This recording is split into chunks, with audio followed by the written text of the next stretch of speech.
Welcome back to the Dylan Shea channel. Today we are doing a Game Week 6 now of the Premier League, a Game Week 6 reaction to 5 of the games that I watched on the weekend and then just some thoughts on the others afterwards. Let's start off with the first game of the weekend, which was Everton versus Liverpool, a 0-0 stalemate. It was a good game. I think first let's talk about Jordan Pickford, my man of the match. I think it was a super performance from him.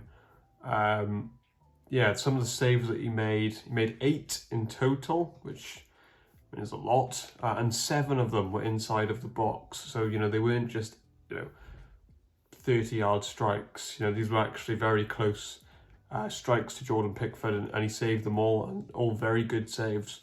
I think of the Darwin Núñez one in particular, the volley, and, the one he tips onto the bar. Great save, definitely my man of the match for this game. I think one thing I was impressed with Everton was their midfield in particular. Alex Iwobi is a player that I think has actually been very good now for about a year. I think he's done a great job at Everton, and his attitude, you could tell last season, when Everton were going down, he was probably the best player throughout that tough period. Onana has come in now and he looks a massive presence for Everton. He's a massive guy. He won 8 of his 11 ground duels, which is quite a good success rate really, isn't it? And he also made 7 tackles as well. So he was all over the place. 3 clearances from him. Really good performance. And he's done really well since coming in at Everton. Tom Davies was okay.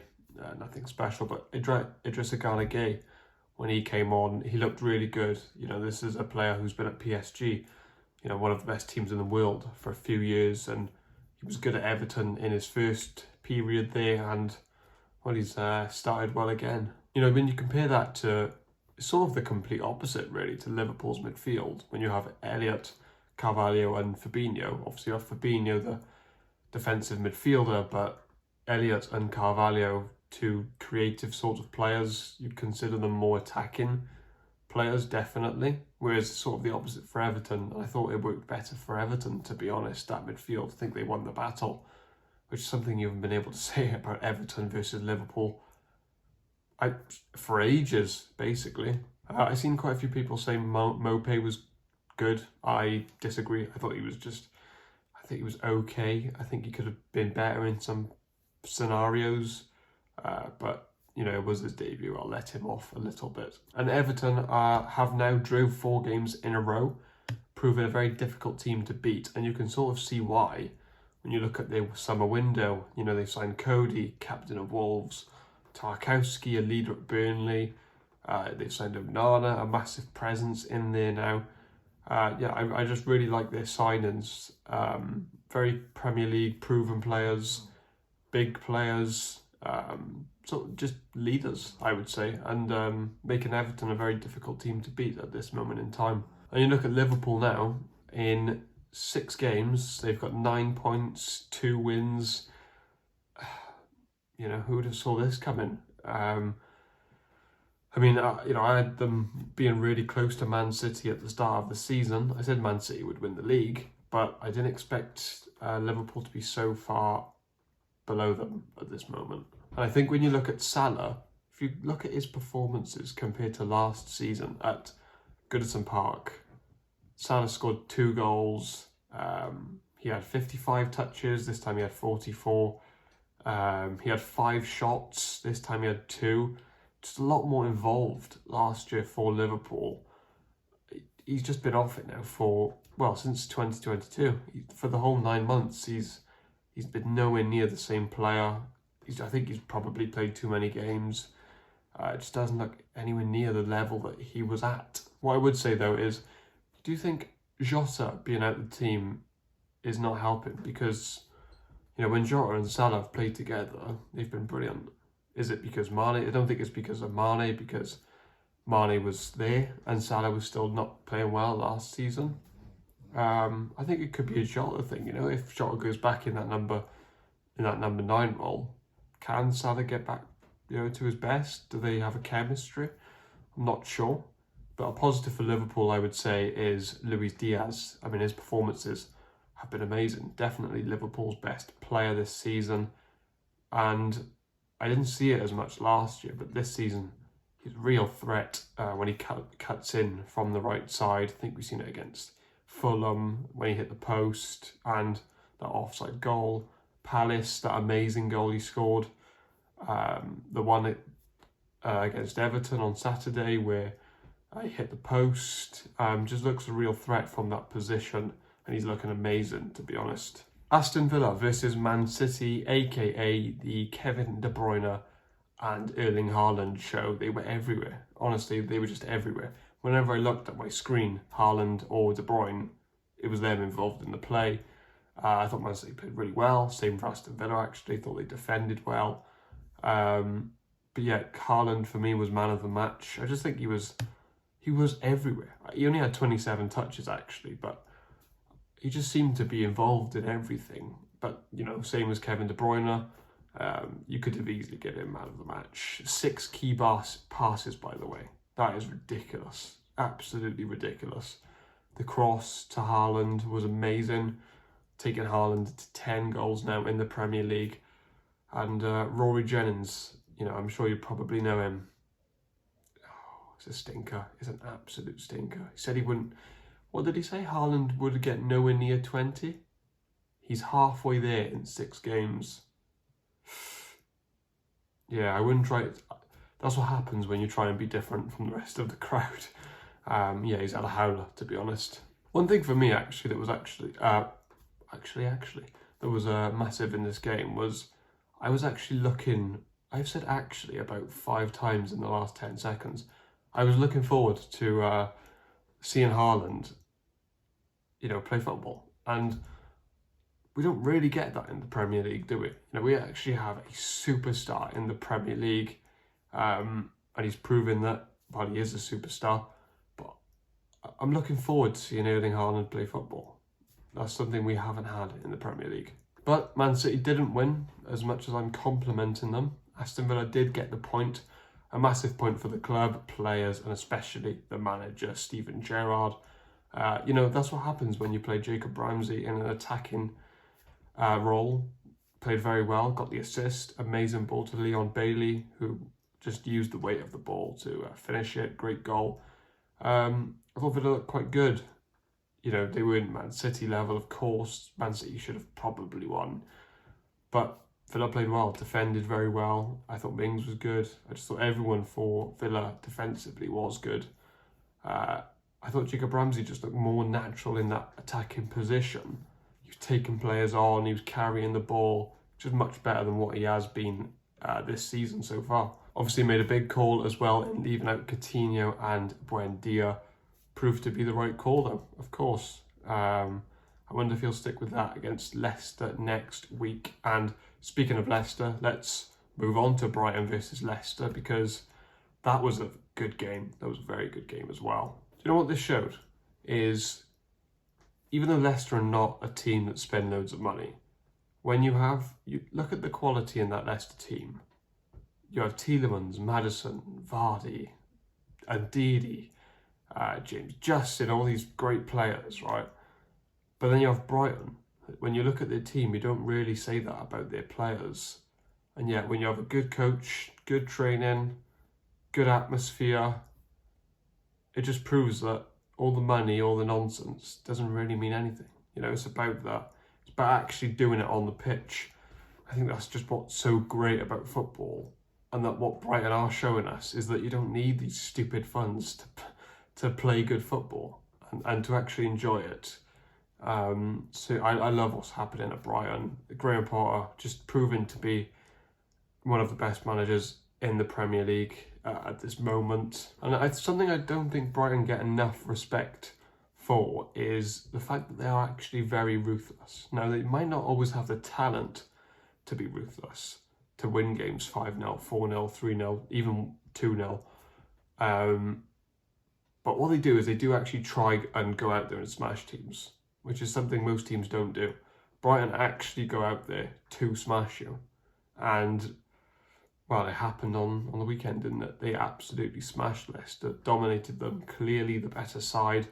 Thought McAllister was great. Let's talk about that VAR moment, because is it the right decision? I haven't even looked it back. Probably, I don't know.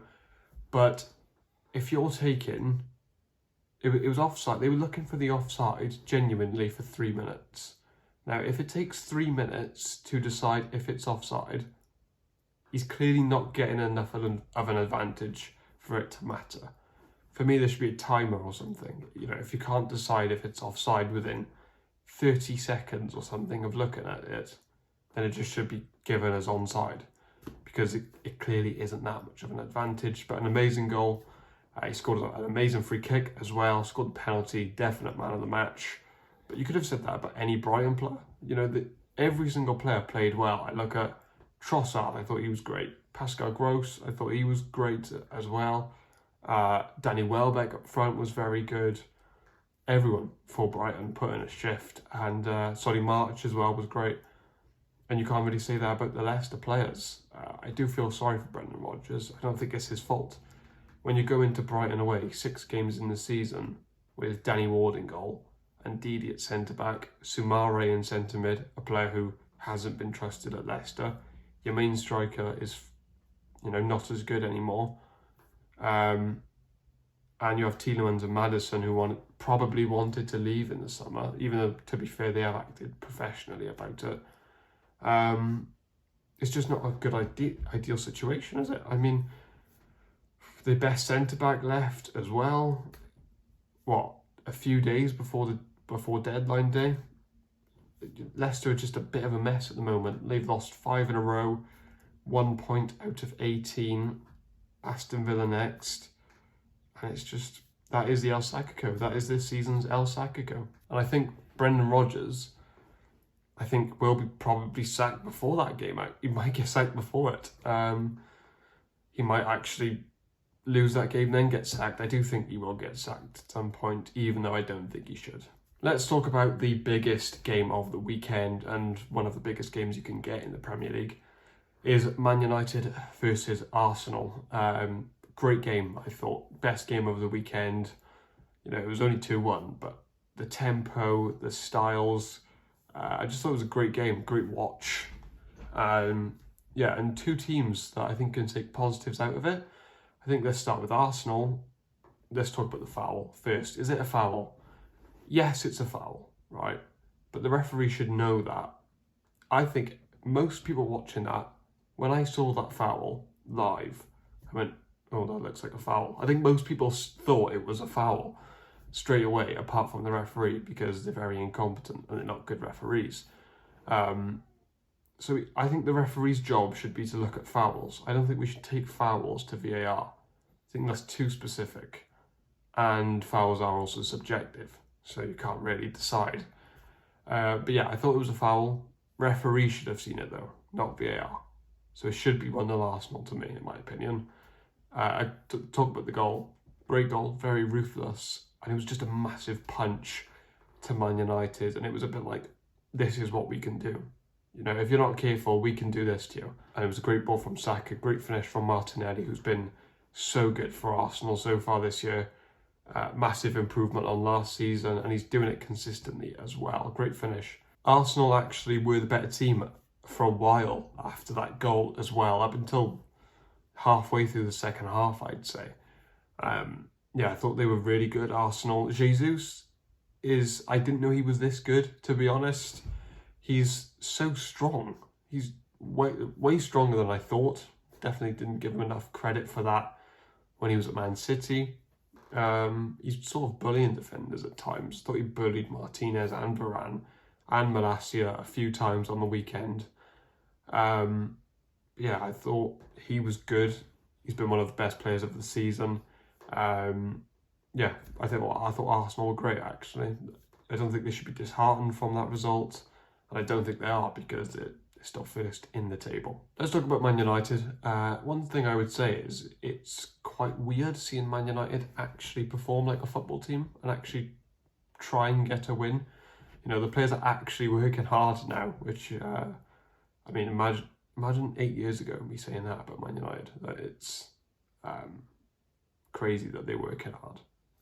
How times have changed. Yeah, Ten Hag is obviously doing a very good job. I thought Man United were very good, defended well at times. I thought Martinez and Varane handled Arsenal quite well. Jesus, obviously, like I've said, caused a few problems. But yeah, I was impressed with Man United. Let's talk about Christian Eriksen, because he was definitely my man of the match. And I'm very happy for him, because I'm a Spurs fan. You know, I've been saying for years how good I think Eriksen is. You know, I think Eriksen's one of the most talented midfielders we've seen in the Premier League, right? And for him to go to Man United now, and actually, because obviously Man United are a much bigger club than Spurs, him actually get the recognition for how good he is. You know, what he can do is dictate a game of football.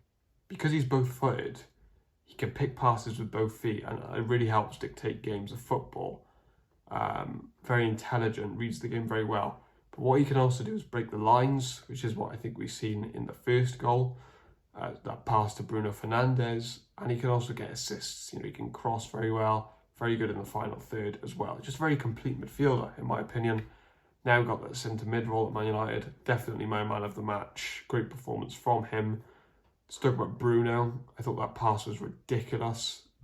That's definitely assist of the season so far. Anthony got his debut goal. You know, came from the Eriksen pass, Bruno to Rashford, Anthony. Very good goal that. Didn't really do too much after that, to be fair, Anthony. But it was only his debut, so what can you expect? Now let's go on to the last game. Now I'm a Spurs fan, like I just said, so in these sort of game week reactions, I'll always talk about 5 games, and Spurs will always be one of them, because I like talking about Spurs, and I just know more about them, so just saying, warning. Yeah, let's talk about the debutants for Spurs. Richarlison, who was man of the match, in my opinion. Thought he was great. Nearly scored some sort of like the Canio type goal as well. Obviously not as good. Calm down. You know, hit the post. Very unlucky. He was unlucky not to get a goal. Obviously took his shirt off, all for nothing, because it was offside. But yeah, he was great. Really, really good. What I like is he played on the right wing, but because he can play up front, you saw his abilities as a striker show, even though he was on the wing.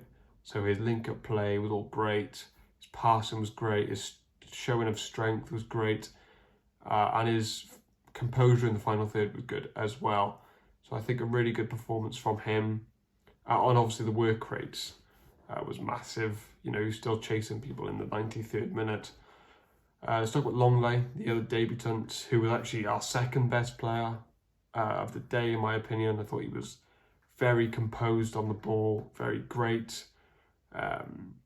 Yeah, I think he probably will start over Ben Davies next game, even though we're playing Champions League tomorrow, so maybe Ben Davies might be back in. Son was actually sprinting, you know, which is amazing.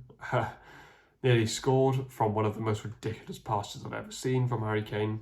And Harry Kane quietly dropping 10 out of 10 games, by the way. Guy's a joke. He's an absolute joke. If you actually took his highlights from that game and watched them, it was an amazing performance. But because he does that sort of thing every game, that's like a 7 out of 10 performance from Harry Kane now. Guy's a joke. He's an absolute joke. Now let's talk about Fulham, because the most impressive thing I think with Fulham, oh my God, that was tough to say. The most impressive thing I think with Fulham is their never die attitude this season. You know, it's so easy to go away to Arsenal and Spurs back to back and get smashed. It is. It's so easy to do that. And they've come out with 2-2-1 losses. And I was nervous towards the end. You know, that's a great sign if you're a Fulham fan. And obviously a great goal from Mitrovic as well. You know, I'm a massive Romero fan. I say compliments about him all the time, but he has to do better there. You know, you can't just stick a foot out and expect that to be okay. You can't give room to Mitrovic in the box. He's become that sort of player now, that very dangerous inside of the box. So let's not give him room, please. And that's exactly what we did. And we paid the price because it was an amazing goal. Yeah, Fulham, I was quite impressed with them. I thought we played well as well. Hugo Lloris, amazing performance, great save at the end, and yeah, that wraps up the 5 games. Let's talk about some of the other things that happened. I got some of the games on my screen here. Palace, Newcastle. These two teams I think are very close in quality. 0-0, sort of what I expected Newcastle to win because they're at home. I think they're really strong at home. And to be fair to Palace, they've come away with a good result. It should have been a pen to Newcastle. Another VAR disaster class. I thought Van Dijk should have got red carded in the Everton game, by the way, like most people who know a little thing about football. Chelsea, West Ham, I thought that was... West Ham obviously should have been given the goal. Shocking from the VAR again. But Chelsea, great result, 2-1. They're not looking good though, they're not looking great. Brentford, Leeds, Ivan Toney, of course, getting the hat-trick. And I'll actually talk about, I do a player of the round, and it's definitely Ivan Toney. I thought it was going to be Pickford until I seen Toney's hat-trick. The free kick is unbelievable. Great penalty as well. And then the final goal. The composure on that is unbelievable. He's having a great season. And Leeds, I think, will struggle this year. To concede 5 to Brentford. It's not great, is it, at all? Wolves, Southampton. Wolves getting a huge result. That is a big game. Wolves, Southampton. Sort of two teams that you think are too good for relegation, but you can be sucked in easily there. And Wolves did get the win. Good win for them. And Bournemouth, Nottingham Forest, actually the biggest result of the weekend, to be honest, because when Nottingham Forest were 2-0 up, I was thinking, okay, this is Bournemouth's resignation letter saying they go into the Championship. But to be fair, they came back 1-2, and they're now 13th in the table. That's a huge result for them, honestly, huge. So fair play to them. But yeah, VAR had a disaster class this weekend for the second weekend in a row. I think something has to be done about it. Something has to be done. And let's just remember, this is all because of Charlie Austin. Let's quickly discuss my fantasy. Now, I don't actually have anything in front of me, so I've got to remember this. I had a good week. I think I got 70 points. You can see it on the screen. I can't. Kevin De Bruyne getting 14 points for me. Ivan Toney, of course, getting a hat-trick, which was massive. No, that's not why he's player of the round, not just because of my fantasy. Maybe it is. No, it's not. Yeah, thanks, Ivan. Thanks for that. Yeah, I had quite a good week. I wish I put Brennan Johnson in. He got 7 points off the bench. But yeah, we roll on to next week now. And I won't be making any transfers. I'm quite happy with how my team is, and I'll wait till I can get 2 free transfers the week after. If you have enjoyed the video, make sure you give it a like.